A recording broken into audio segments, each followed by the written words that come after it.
Hello everyone, welcome back to this YouTube channel. तो आज की इस वीडियो में हम लोग बात करने वाले हैं एक बहुत ही इम्पोर्टेंट और इंफॉर्मेटिव टॉपिक के ऊपर। आज का जो वीडियो होगा स्पेशली हम लोग सब्जेक्ट के ऊपर बात करेंगे कि आखिर सब्जेक्ट होता क्या है। किसी भी सेंटेंस में जब कभी आप सेंटेंस फॉर्मेशन करने जाते हैं, किसी वाक्य को बनाने जाते हैं, तो सेंटेंस फॉर्मेशन के समय एक टर्म आता है सब्जेक्ट का। तो उस समय थोड़ा सा कंफ्यूजन क्रिएट ये होता है कि कौन से सब्जेक्ट के अनुसार हम लोग किस तरह के हेल्पिंग वर्ब का यूज करेंगे। तो आज का जो वीडियो होगा बेसिकली हम लोग उसी के ऊपर बात करेंगे कि सब्जेक्ट किन किन तरह के होते हैं, आप उन्हें कैसे आइडेंटिफाई करेंगे। तो बहुत ही इजी प्रोसेस में हम लोग आज इस वीडियो में जानेंगे। वीडियो को अंत तक देखें। साथ ही साथ आपसे रिक्वेस्ट है, वीडियो में पहली बार आए हैं, चैनल पे पहली बार आए हैं तो फटाफट चैनल को सब्सक्राइब कर दें और वीडियो को लाइक करें और शेयर करें ताकि अधिक से अधिक लोग इस टॉपिक के ऊपर जान सके। चलिए वीडियो को शुरू करते हैं और जानते हैं। सबसे पहले आप लोग के सामने है सब्जेक्ट। आखिर किसी भी सेंटेंस में सब्जेक्ट होता क्या है उसके बारे में हम लोग जानेंगे। तो सब्जेक्ट जैसे कि आप जानते हैं कि किसी भी सेंटेंस में किसी कार्य को करने वाले, यानी जो व्यक्ति किसी काम को करता है उसे हम लोग क्या कहते हैं, सब्जेक्ट कहते हैं। तो ये क्लियर हुआ। किसी भी काम में, किसी भी वाक्य में किसी काम को करने वाले को हम लोग क्या कहते हैं, सब्जेक्ट कहते हैं। ठीक है, सब्जेक्ट को हम लोग कर्ता बोलते हैं।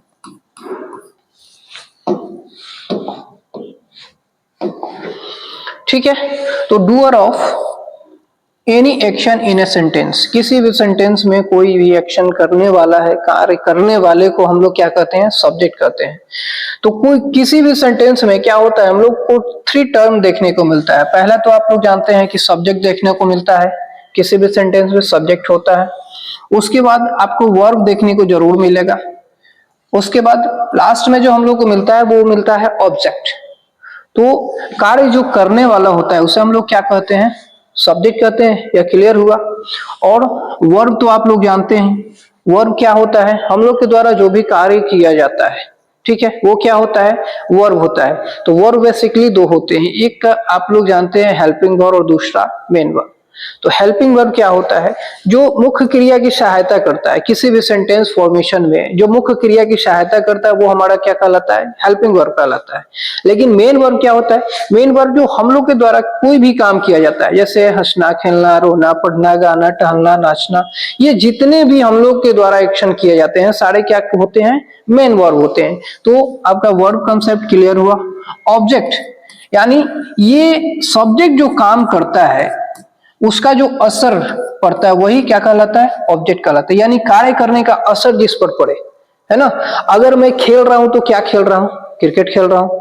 अगर मैं पढ़ा रहा हूं तो क्या पढ़ा रहा हूं, इंग्लिश पढ़ा रहा हूं। यानी हमारा इंग्लिश क्या हुआ, ऑब्जेक्ट हुआ।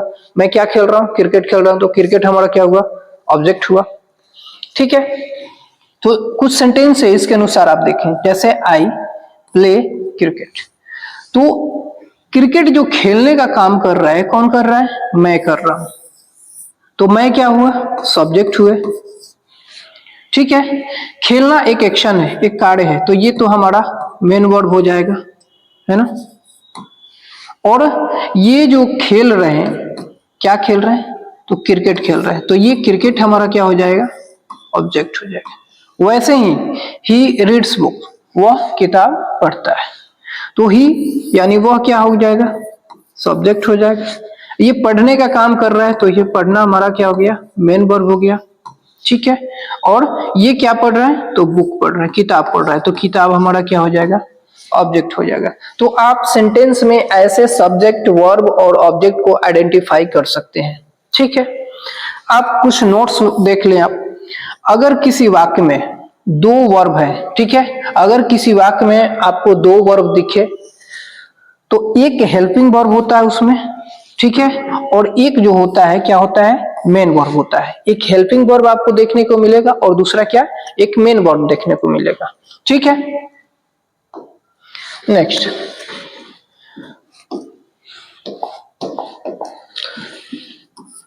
अगर वाक्य में एक ही वर्ब हो, अगर आपके सेंटेंस में एक ही वर्ब हो तब वह मेन वर्ब का कार्य करता है। ठीक है, अगर आपके वाक्य में एक ही वर्ब हो तो वह क्या, मेन वर्ब का कार्य करता है। जैसे आप यहां देखें, सेंटेंस विथ टू वर्ब, अगर सेंटेंस में आपका दो वर्ब है तो एक तो आपका क्या कहलाता है, जैसे आप देखिए ही इज प्लेइंग क्रिकेट, वह क्रिकेट खेल रहा है, ठीक है। तो वह क्या हो गया, हमारा सब्जेक्ट हो गया, ठीक है, यानी खेलने का कार्य ये कर रहे हैं, यानी कौन कर रहा है, तो वह कर रहा है, तो वह सब्जेक्ट हुआ। इज क्या है, यहां देखिए दो वर्ब है, एक तो एक वर्ब है और ये एक, तो एक हमारा क्या, अगर वाक्य में दो वर्ब हो तो एक हेल्पिंग वर्ब और एक मेन वर्ब होते हैं, तो ये हमारा क्या हो गया, हेल्पिंग वर्ब। हेल्पिंग वर्ब आप लोग जानते हैं जो सेंटेंस फॉर्मेशन में क्या मेन वर्ब का हेल्प करता है, सहायता करता है, और ये खेलना हमारा क्या हो जाएगा, मेन वर्ब हो जाएगा, ठीक है। और ये जो खेल रहे हैं, यानी वह जो खेल रहा है, क्या खेल रहा है, क्रिकेट खेल रहा है, तो क्रिकेट हमारा क्या हो जाएगा, ऑब्जेक्ट हो जाएगा। तो ये तो रहा अगर आपके सेंटेंस में दो वर्ब है उसके लिए। अगर सेंटेंस में वन वर्ब हो तब आप क्या करेंगे, तो अगर एक वर्ब हो तो डेफिनेटली वो हमारा क्या कहलाता है, मेन वर्ब ही कहलाता है, चाहे वह हेल्पिंग वर्ब आपको दिखे या फिर मेन वर्ब ऑलरेडी रहे, उससे मतलब नहीं है। सेंटेंस में अगर एक वर्ब हो तो वो मेन वर्ब ही कहलाता है, ठीक है। नेक्स्ट देखते हैं,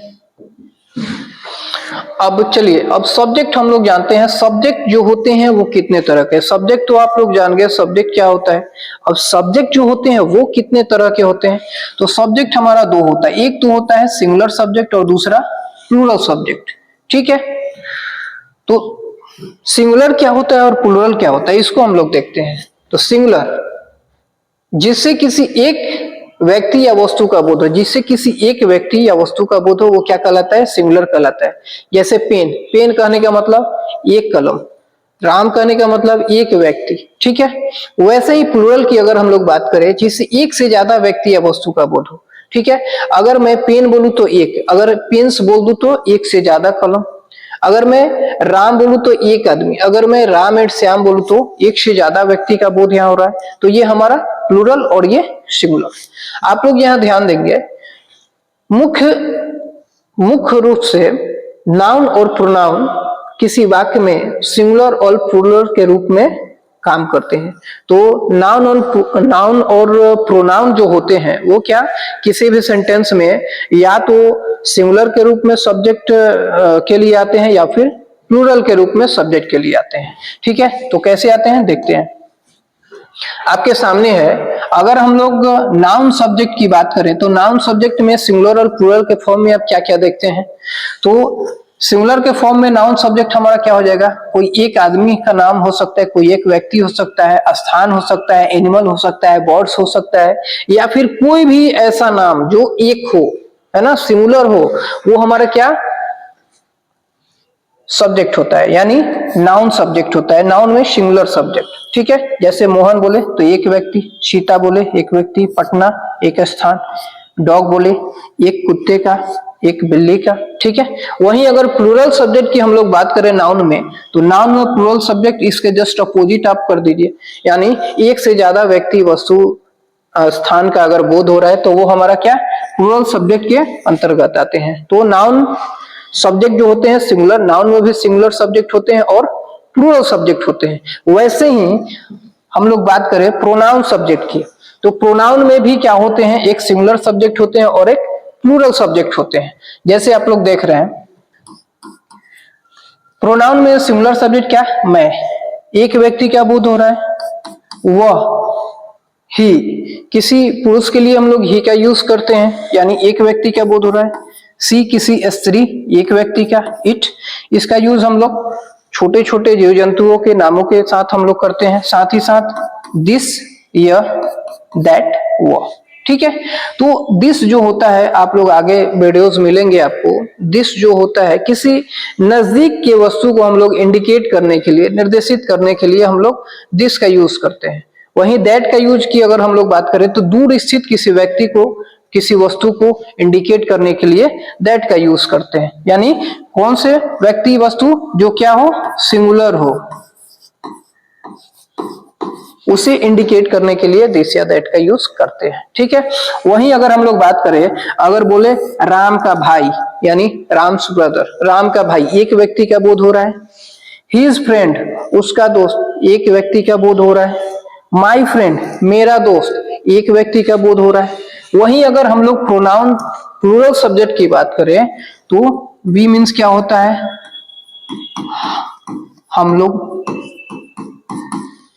दे मीन्स वे या वे लोग, दिस ये, दोज, ठीक है। वहीं अगर हम लोग बात करें, अगर बोला जाए राम्स ब्रदर्स, यानी ये क्या है, हमारा प्लूरल सब्जेक्ट है, इसे आप ध्यान रखेंगे, यानी राम के भाई लोग। यहां आप ध्यान दिए राम्स ब्रदर यानी एक व्यक्ति का, राम का भाई। वहीं अगर राम्स ब्रदर्स बोल दिया जाए तो ये क्या होता है, ये एक से ज्यादा, यानी राम्स के बहुत सारे भाई हैं या राम के एक भाई का बोध है। हिज फ्रेंड्स, उसके दोस्त लोग। माई फ्रेंड्स, मेरे दोस्त लोग, यानी एक से ज्यादा व्यक्ति का बोध हो रहा है, ठीक है। तो ये हमारा प्रोनाउन में सिंगुलर और प्लूरल सब्जेक्ट है, ठीक है। नेक्स्ट आप देखें, अगर सब्जेक्ट सिंगुलर होगा तो वर्ब भी क्या होगा, डेफिनेटली सिंगुलर ही होगा। अगर आपका जो सब्जेक्ट किसी भी सेंटेंस में सिंगुलर है तो उसके साथ कभी भी आप क्या करेंगे, सिंगुलर वर्ब का ही यूज करेंगे, ठीक है। वहीं अगर हम लोग बात करें, अगर सब्जेक्ट प्लूरल होगा तो आपका वर्ब भी क्या होगा, डेफिनेटली प्लूरल ही होगा, ठीक है। अब थोड़ा हम लोग बात करते हैं यू के ऊपर, ठीक है। यू जो होता है, यू सिंगुलर में भी यूज होता है और प्लूरल में भी यूज होता है। वो कैसे होता है, तो ये हम लोग ध्यान में रखते हैं सेंटेंस फॉर्मेशन के समय, ठीक है। अगर सेंटेंस की शुरुआत हिंदी अगर आप से हो रहा है, तुम से हो रहा है, ठीक है, तो वो हमारा किस में काउंट होता है, वो सिंगुलर में हम लोग खास करके काउंट करते हैं, ठीक है। वहीं अगर हम लोग बात करें आप लोग, तुम लोग, ठीक है, तो ये हमारा क्या होता है, प्लूरल में काउंट होता है। लेकिन क्या है, इससे किसी एक व्यक्ति को हम लोग डिनोट करते हैं, एक व्यक्ति को डिनोट करते हैं, ठीक है। और ये एक से ज्यादा, ये एक व्यक्ति को डिनोट करता है और एक से ज्यादा व्यक्ति को डिनोट करता है। लेकिन जब आप सेंटेंस फॉर्मेशन करते हैं, सेंटेंस बनाते हैं, तब दोनों के साथ हम लोग जो हेल्पिंग वर्ब का यूज करते हैं, आर का यूज करते हैं, ठीक है। तो ये चीज आप ध्यान में रखेंगे कि यू जो होता है सिंगुलर और प्लूरल दोनों में काम आता है, ठीक है।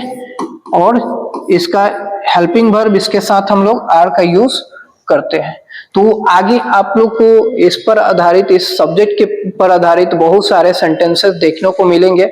जब हम लोग एस एम आर का यूज पढ़ेंगे उस टाइम यह सारा कंफ्यूजन और क्लियर हो जाएगा, ठीक है।